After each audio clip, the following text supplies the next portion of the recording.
Episode number 6 of the UberDanger WoW series. Episode was all about world exploration, questing, getting our mounts at 40, and engineering. So today, the primary focus is dungeons, dungeons, and lots of dungeons. By the way, I've realized that I hate these 3-minute prologues, so let's cut to the chase and stop beating around the bush. We activate the altar of the keepers and summon the stone men. When you kill each one, they blow up.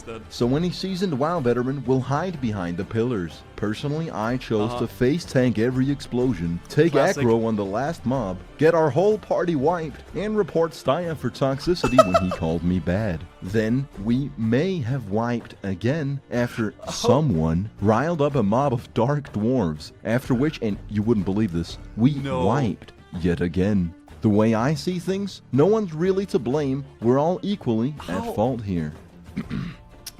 With all our might, we activate the altar of Arcadeus, and I gotta be honest, this is probably the coolest boss thus far. It's really cool. Alderman is a sick dungeon, both thematically and in... What did he call it? Hold on a sec. The coolest boss thus far. Alderman is... Alderman? It's Ulderman. Ulderman. Oh my lord. How is it that every single raid that he does, he has like 1 billion wipes? Like, it's actually crazy. It's a sick dungeon, both thematically and in the sense that you need a sick sense of humor to design this fight. Arcadeus slowly summons these tiny useless stonemen one by one, and then suddenly when you expected the least, 2 giant elite mobs zoom in and altercate our experience for the worse. After walking a moderate distance to be ganked right in front of the entrance to the dungeon by a stone-walking rogue, leading us to walk yet another moderate distance, it appears that the mobs have all respawned. And it is for this very reason that World of Warcraft is by bastards and for fuckers. Anyways, this is how you're supposed to complete the fight. You actually don't attack him, you just drag him all the way upstairs. That way it'll take ages for the elite mobs to reach you, and you can defeat Arcadeus in the meantime, as they say. They don't say that. How does he... Dude, he gets the most demonic groups. Like, it's actually insane. You better believe I started questing in Feralis. This zone is cool as fuck. Yeah, in fact, let me tell you about it. Basically, what happened is that in Feralis, I made the executive decision to say, man, fuck this shit. We're gonna do another dungeon. I teamed up with some players I met during a robot chicken escort mission in Tanaris. Along with my now level 60 friend Larry, our party was fucking stacked. Merely 5 minutes into Zul'Farrak, I acquired the best in slot gloves for my level. Ka-ching! We rob some graves and fuck up some zombies. Then walk up this giant flight of stairs and execute the executioner. Free the caged folks, and now begins the kerfuffle. In this really dope segment that, unlike most of the game, doesn't just feel like standing and hitting, we defeat hordes of enemies, and after a drawn-out, hard-fought battle, we emerge victorious. This event is definitely... I think Zul'Farrak is one of my favorite dungeons in vanilla. It's such a cool dungeon, and I love that it's like open as well. At which point the people we saved betray us. Bastards. We make quick work of them, move on to kill Uzlu and Ukor's Sandscalp. Watch out for the snakes. Finally, we reach the end of Zul'Farrak, where Garzilla emerges from the water, and with absolute conviction, we smite him from this plane of existence. Our group was admittedly a well-oiled machine. Individually, we were fingers, but together we had joined to become a hand. There was not a single hiccup, and it was easily one of the cleanest dungeon runs thus far. All my party being mega overleveled probably helped, but I digress. Now, why did I go... Is he doing Zul'Farrak with a level 60? And he's like boasting how clean the dungeon... This guy literally has... I think that's Deathbringer and the Vizcag main hand... No, offhand? Double Crusader. He said it as well. Okay, he said over-leveled. This is a literal level 60. Through the trouble of traveling... Oh, he said it was 60? Oh, sorry. Sometimes I have attention span issues, guys. My bad, my bad. You know what? I apologize. You know what? That's on me. The southernmost tip of Kalimdor, Because by completing the Garzilla quest, I'm granted the carrot on a stick, which lets me move 3% faster whilst mounted. That's fast. Vanilla WoW is monotonous and 15 years old, so I made the executive decision to diminish the game's lifespan. Then these trained World of Warcraft professionals taught me about a secret jump. There's one single pixel that'll allow you to get on the cage in Gadget Zan, leaving you just out of range of the Gadget Zan bruisers. Meaning, I think, wasn't this like a bannable offense? Didn't they make like doing safe spotting in Gachistan like bannable? Because I think there was a lot of problems with that in Phase 2 where people just got camped in Gachistan. So I think, yeah, this actually turned into be a bannable thing, yeah. You're free to attack the Horde players with theoretically no repercussions. That is until the spot is taken over by these fine gentlemen who showed me how it's really done. After dying to some pirates, I left Teneris. Then I yet again made the mistake of exploring new lands in search of quests. I made my way from Duskwood through Deadwind Pass, landing me in the Swamp of Sorrows. A name I would come to find accurately describes the state of affairs around these parts. Although the WoW Wiki said it was appropriate for my level, there's barely any quests here. The only noteworthy thing was a giant sunken temple, which happened to have a Horde player on it who rudely informed me that I shouldn't be in this godforsaken place. I was just about to say, all his gear is literally perma-red. With all my armor now in the red and my Hearthstone on cooldown, I made the journey back to Duskwood, where I repaired my armor and flew to Manifold Harbor, where I met up with Larry, who taught me how to use macros. I made one single macro to switch into Berserker stance and activate Berserker Rage. Then decided that I fundamentally had the optimal setup. By the way, check out this glory shot of me and my tiger. God, I'm sick at this game. Anyways, I leveled my engineering to artisan level and crafted a handful of useful tools. You see, in WoW, your character has 2 trinket slots, and at the expense of a moderate amount of gold, engineers get access to devices that can circumstantially be incredibly useful. I made the Gnomish Shrink Ray, which makes my enemy tiny and weak, the Netomatic Projector, which captures my enemy in a net, and the Parachute Cape that'll allow me to access unintended areas and get banned by Blizzard. These bothersome furries came up to me and bothered me. They kept asking all these questions and all this stuff. However, Larry made them disappear by layering me. Always a G. Larry and I started a fight pit outside Ironforge, but I had an ace up my sleeve. An ultimate move, if you will. If we're speaking in metaphors, which we are, I suppose you could say I had one in the chamber. I was gonna lure my opponent outside of the ring and trap him with my net, letting me win the duel even if I'm way lower level and under-geared. Sadly, the net backfired and I captured myself, leaving me at the mercy of an absolute whooping. I'd had enough of PvP and ran Alderman again with this role-playing dwarf who would type drinky every time he sat down to drink. We nailed the whole dungeon without a single— People like that is what makes WoW feel so great, dude. Like, just the random role players, dude, I love it. It's those little random, you know, interactions with people that just do some mistake, it's cool. And Drinky was an absolute fucking god at this game. He taught me how to use the rasp emote.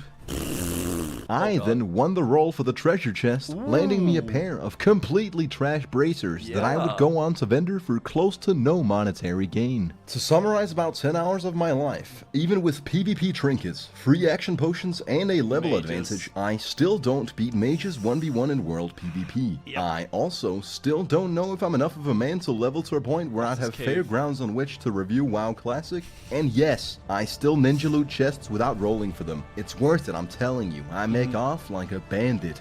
Then I made a tailor turn my Mage Weave cloth into Mage Weave Bolt, at which point Rashmak approached me with a dubious offer, with materials that I could purchase in the auction house for what I would describe as a compromising monetary setback. He would enchant my Fiery War Axe with a fiery enchant, making it a fiery War Axe. Do you know how powerful that makes me? I fucking love this game, man. I know it's a bit of a circle jerk, but despite all its flaws, this game is genuinely rewarding. It is. At times. But all these negligible pieces of information are benign compared to what I'm about to tell you. A few days later is the very moment in time where I would cross paths with my soon-to-be new WoW GF. I met Emiri in Stranglethorn Vale. She'd been mailing me for weeks and had finally managed to find me. Considering the solo warrior leveling experience, she was a godsend. Together we completed nearly every single quest in Stranglethorn. Damn, good shit. After which we got E-smashed at 6 AM. Dude, he's actually e-dating. He's getting the full classic WoW experience, man. Dying to random horde players, exploring places he's never been, wiping in dungeons forever, and e-dating. That's great. What the fuck am I doing with my life? Yeah. In an excited delirium, I decided to ditch Elizabeth for being disloyal and low level. It's entirely unacceptable that she has a real life. And that she's not actively carrying me through the game. It was cute while it lasted, boys. Yep. Aww. Damn.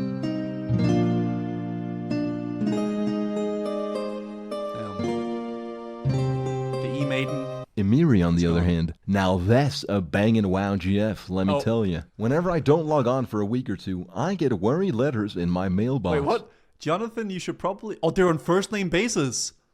You should probably play a little bit more before phase 2, so you don't get too fucked over by the horde players. Also, I hope you would turn around your sleeping schedule and that you're doing well. What level are you now? And are you planning on playing this weekend? Dude, he's actually e-dating.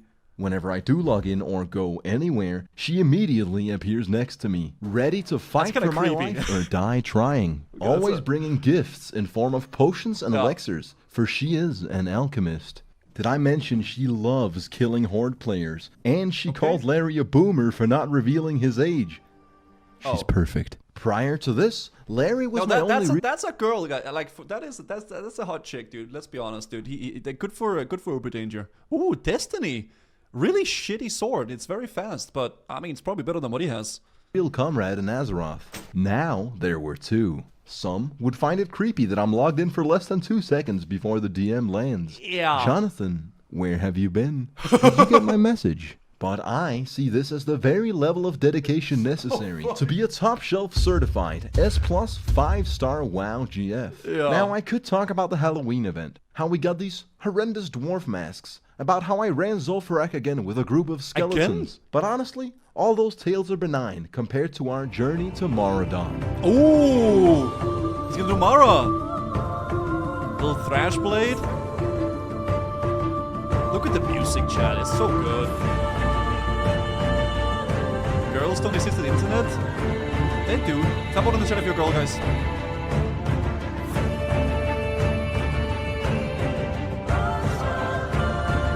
Roll out.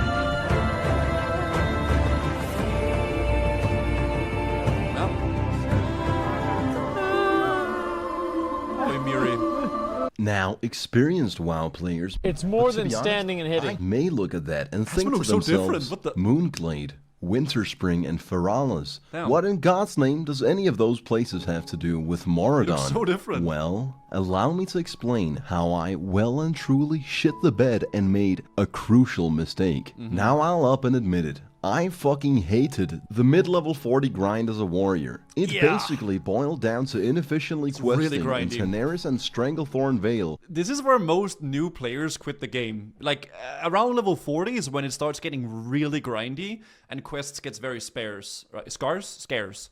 So a lot of that's like where most people quit, honestly. Or running Zul'Farrak and Alderman. No matter how you look at it, it's just cookie clicker with extra steps. So I was ecstatic to reach level 46, cause that meant I could run Moradon. I wanted to make sure to pick up all the quests for the dungeon, so I looked them up on the WoW wiki. Many of them can be picked up in Desolace, but there was one that I had to travel quite far for. I flew to Menethil Harbor and sailed to Darkshore, from where I went down into Ashenvale, the southeast London of Azeroth. From there, I went onwards up into Fellwood. You see, I had my eyes set on Moonglade, where I'd pick up the final Moradon quest. I run past this quest marker with perfect focus, knowing full well that it's more efficient to stay on the task at hand than do every quest I see. When I reach the Firbolg stronghold, I'm humbled yet again. It turns out that by default, I'm at war with the Furbolgs. Considering I can't even manage to fight any single one of them, clearly I'd have to find another way into Moonglade.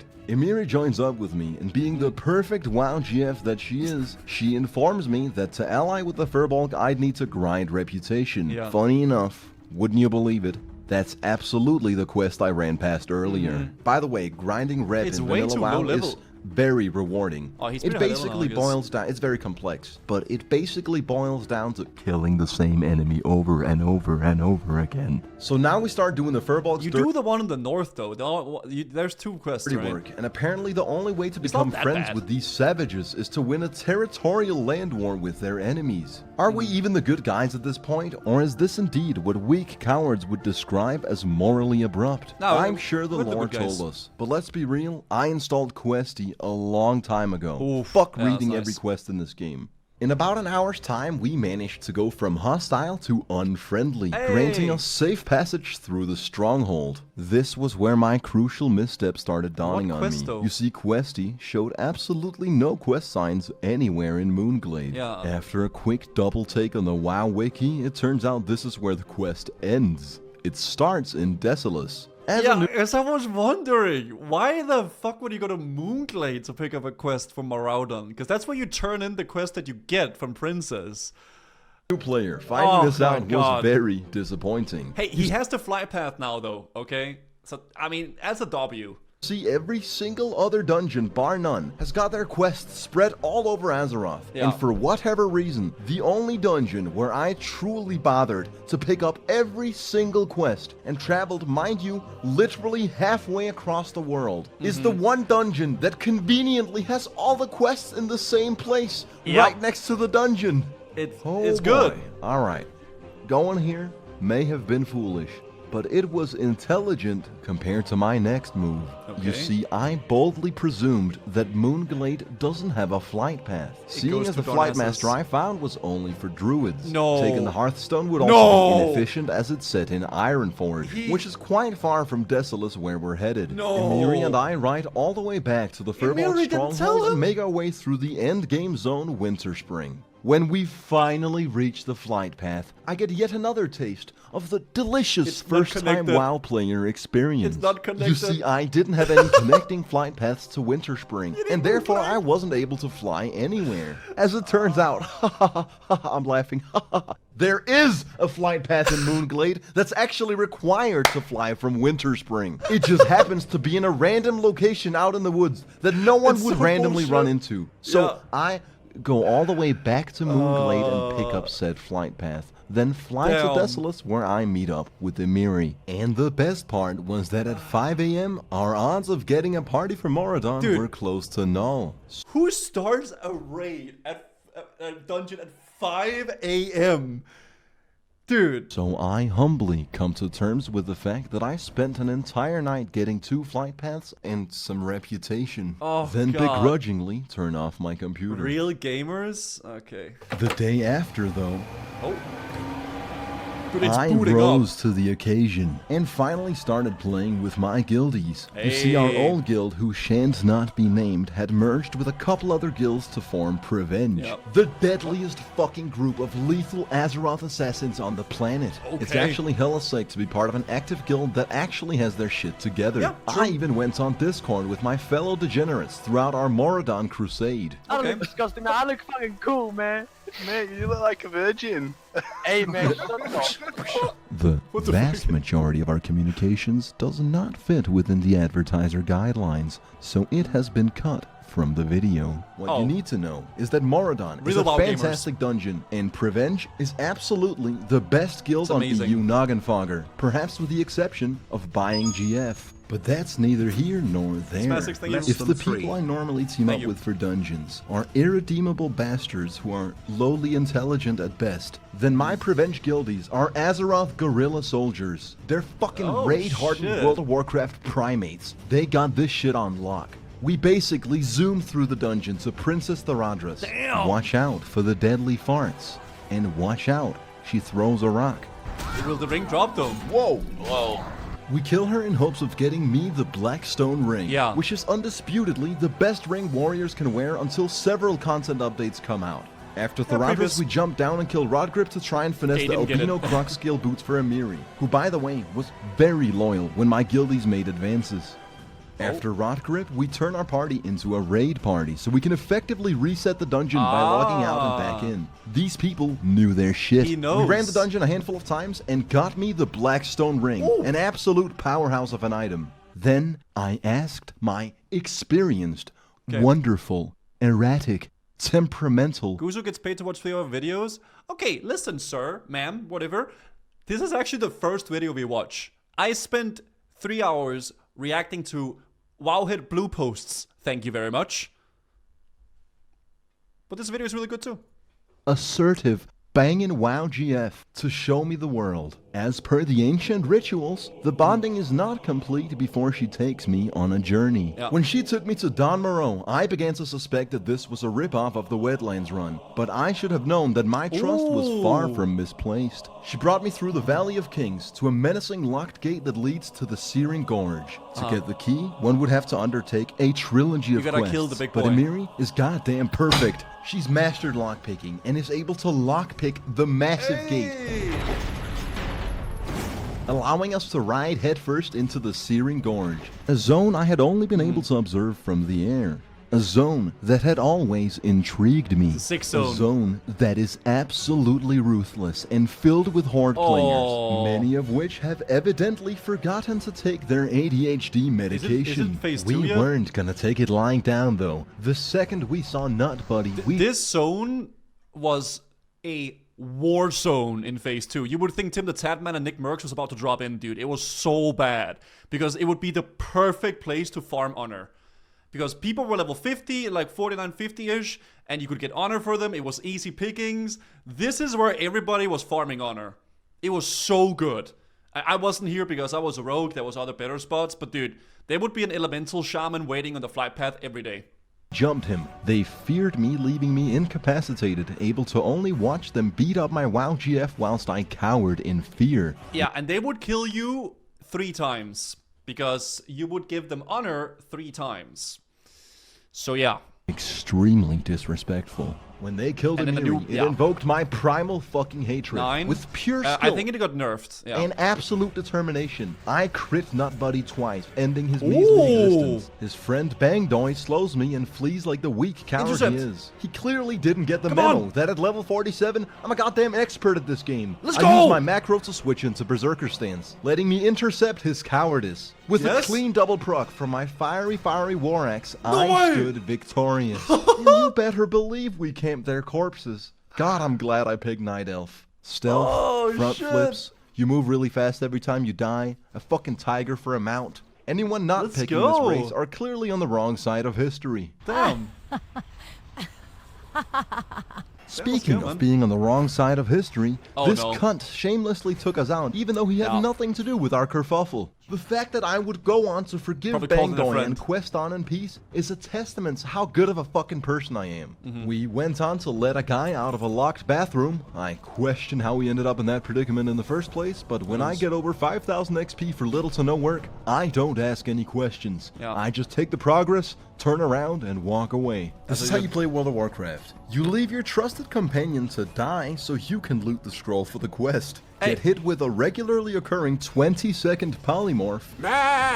Once you finally break out of said spell, you focus on what's truly important, the goddamn quest. With your priorities in order, you nearly complete the quest, but get interrupted once more. Then Ooh. die to the mobs that you could have probably killed had you worked together. Yeah. Finally, you undergo the walk of shame. We went back to Ironforge to sell some shit, stock up on food, potions, and to level up my abilities, which, to be honest, bad. I forgot was even a part of the game. Emiri vowed to be my personal alchemist. I got my boy sending me godlike weapons, and my girl brewing me Damn. potions. My situation is godlike, He's and looking most good. WoW players are not this lucky. She even made me homemade cheese. It was delicious. We teamed up with Larry on his second character, which made me feel a little bit iffy about my own progress. Not just had he leveled his gnome warrior to 60, he was also approaching my level on a paladin. Granted, it's the easiest class to play in the game. It's basically an Azeroth RuneScape simulator. If there's one class which is actually just standing and hitting, then that class would be Paladin. Speaking of the patented stand and hit gameplay,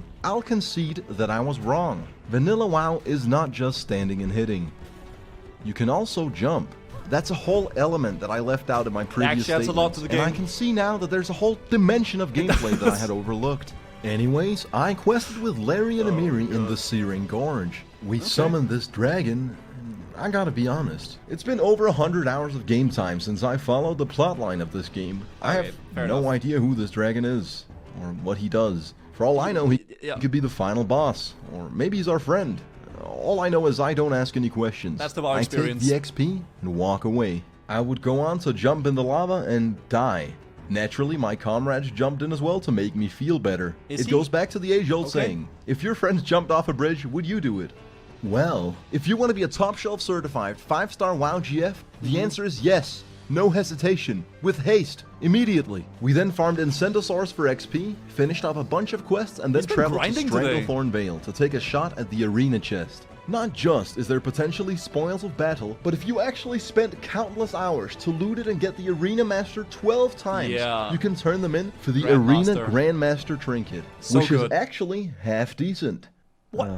This is one of the best trinkets in the game. This is an insane trinket for PvP, man.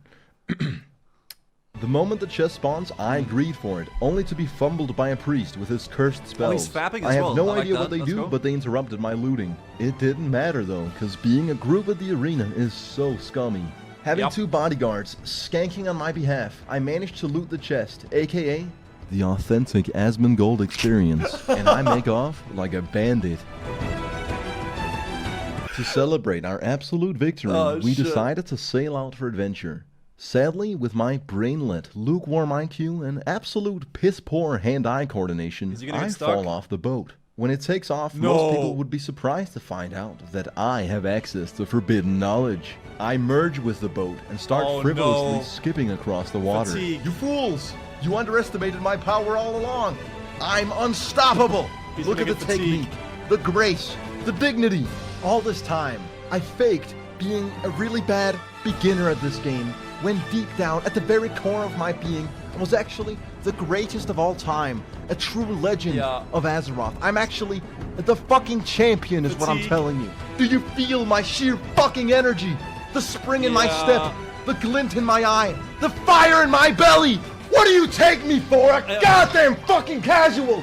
No! I'm the greatest! And then I load into Kalimdor, losing all my momentum.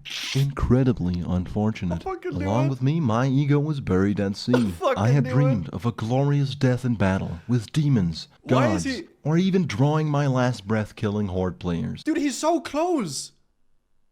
Why is he kill- Yet in my final moments, I'm cold, alone, and I have no one to blame but myself. Moral of the story? Fucking trash, 15-year-old game. You can't even boat skip. Literally unplayable. Okay, dude. Whatever. It's a great game, man. Okay. What is that thumbnail? Okay. Honestly, this was a good episode. This was a really, really good episode. I like this one a lot. I think my favorite episode is still the Dead Mines one, like the second one, but this was a good one as well.